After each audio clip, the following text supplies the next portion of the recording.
בוקר טוב, חברים מתוקים, מה שלומכם? בוקר טוב, אנחנו בקסם וחברים אחד. בואו נתחיל את השיעור שלנו היום ונכיר חברה חדשה וצליל חדש. אז נפתח את החוברת שלנו בעמוד מספר 30, נקיף את העמוד, עמוד 30, ובואו נראה איך קוראים לחברה החדשה שלנו. אז זאת החברה איילה. בואו נראה איך היא נראית. יש לה שיער חום, קרה עד האוזניים וצבע אור חום. ויש לה אימונית, טרנינג בצבע אדום וחולצה ורודה. המילה איילה מתחילה בצליל עם פתח, עם מקל. יאללה. היום אנחנו נתמקד בצליל עד עכשיו הכרנו את התנועות קמץ ופתח. שניהם, כשאנחנו אומרים אותם, הם היום נכיר גם תנועה חדשה, חטף פתח, שגם נשמע כמו אז בואו נראה את הצלילים שלנו. אז יש לנו נכון? הצליל הזה, עם התנועה הזאת, גם נשמע חטף פתח. אנחנו נסביר לכם בהמשך מה המשמעות של חטף פתח, מה קרה ואיך, יש סיפור שלם על זה. אז ופה אין לנו שום תנועה. האלף כל כך חלשה, כל כך שאפילו לא שומעים אותה. היא א' שותקת. כמו שיש לנו ה' שותקת, א' שותקת, כמו במילה אבא. בא, אנחנו לא כותבים את האבא רק עם ובא, אנחנו מוסיפים א' שותקת. אנחנו נעבוד על זה בהמשך. אז בואו נראה מה המשימות היום. המשימה הראשונה, כתבו 3 עם קמץ, 3 עם פתח, ו3 עם חטף פתח. בואו נראה איך אנחנו כותבים את החטף פתח. אנחנו כותבים קו אלכסון מהתקרה עד הרצפה, מורידים קו לאלכסון מהתקרה, וקו מהאלכסון עד הרצפה. נסמן את החטף פתח ועוד 2 נקודות. אז אתם עכשיו תכתבו עם קמץ, עם פתח, עם חטף פתח. מעולה. המשימה השנייה, המשימה של הפלט הצבעים. איפה שומעים צבעו כמו בדוגמה. אז יש לנו כאן אבוקדו שצבעו לנו. אנחנו רואים פה אנשים שהגיעו לחנות הירקות, לירקן. האיש שמוכר ירקות קוראים לו ירקן.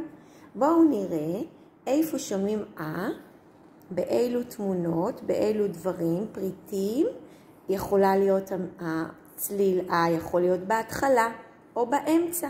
שימו לב איזה ירקות יש, ואיפה הם מונחים, ומה יש על הארגז, ומה יש אצל האישה או האיש, ומה הוא מראה. אוקיי? אז תצבעו את הכל, כל הדברים שיש בהם בואו נעבור לעמוד הבא, עמוד 31. בואו נראה אילו 3 משימות יש לנו בעמוד. משימה ראשונה, עיפרוני לכתוב מה מתחיל עם קמץ. יש לנו את עם קמץ, ויש לנו 4 מילים. הנה, הצבע אדום מתחיל עם קמץ. יש לכם עוד 3 תמונות, אישה וארון וחתול או חתולה.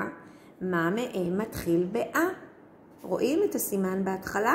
עם קמץ.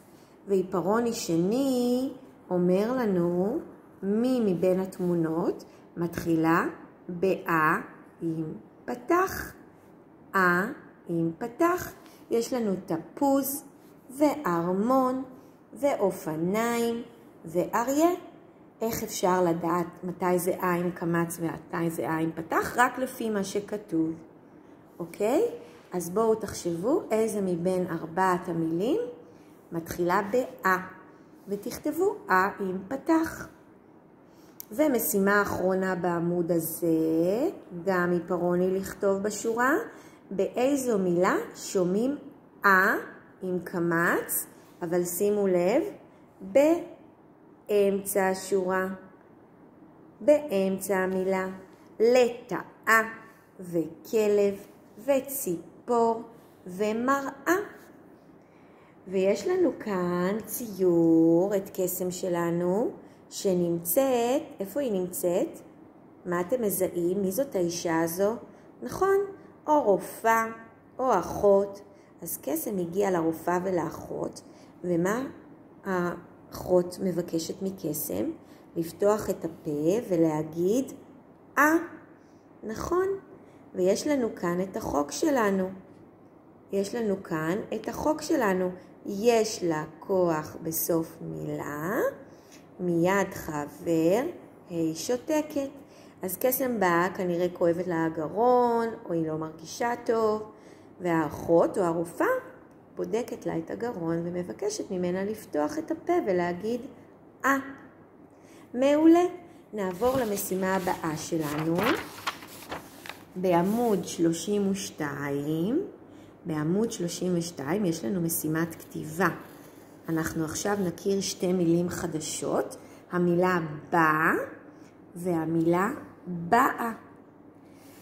יש לנו כאן מילה חריגה, אנחנו נסמן אותה בכוכבית, כי עד עכשיו אמרנו שכשיש כוח בסוף מילה, מיד חבר ה' שותקת, ופתאום כתוב פה מיד חבר א' שותקת. אז יש ילדים, מילים חריגות בשפה העברית, שאותם כותבים עם א' שותקת. אז אנחנו נלמד אותם בהמשך. מחר נלמד עוד מילה חריגה. אז בואו נכתוב בא. נכתוב את האות ב', לא נשכח את הנקודה. נוסיף קמץ, וצמוד את האלף שותקת. נוריד 2 קווים. בא. ויש לנו את המילה השנייה, באה. פה מתקיים החוק, יש לה כוח בסוף מילה, מיד חבר, היא שותקת, באה. נכתוב בא. לא נשכח את הנקודה בפופיק של הבית, בא,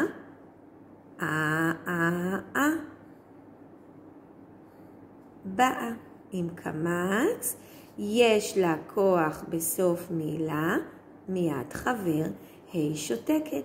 אז יש לנו כאן צמד מילים, ברק בא ותמר באה.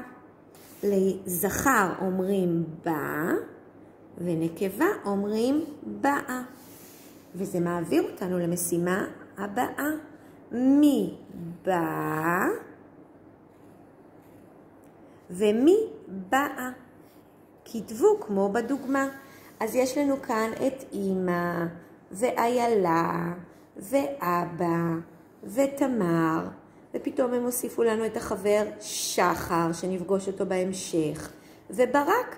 אתם צריכים לכתוב מי בא כמו אבא בא, ומי באה כמו איילה באה. והמשימה האחרונה להיום היא פרוני מבקש למתוח קו. מי אומר? יש לנו פה 2 תמונות. יש לנו את שחר, חבר חדש, שעוד לא פגשנו אותו, נפגוש אותו בהמשך, ואת אמא. ויש לנו פה משפט. בואו נקרא את המשפט. אתה, יש לו כוח בסוף מילה, מיד חבר שותקת. המילה אתה, מילה חדשה, אתה בא. ויש לנו פה סימן חדש, סימן שאלה. כשמופיע לנו הסימן הזה, זאת שאלה. אתה בא. מי שואל אתה בא? האם שחר שואל את אמא אתה בא? או אמא שואלת את שחר אתה בא? נכון, אמא שואלת את שחר אתה בא. אולי אתה בא לאכול, אולי אתה בא להתרחץ, אולי אתה בא להסעה. זהו ילדים מתוקים, סיימנו את המשימות להיום. קשו לעבוד ולבצע את המשימות ולשלוח למורות שסיימתם את המשימות. למדנו היום צליל חדש, הכרנו חברה חדשה, איילה, למדנו מילה חריגה שיש בה כוח בסוף מילה ומיד א' שותקת, ואת המילים בא ובאה. ביי מתוקים, קשו לעבוד ושילחו לנו את המשימות. ניפגש מחר.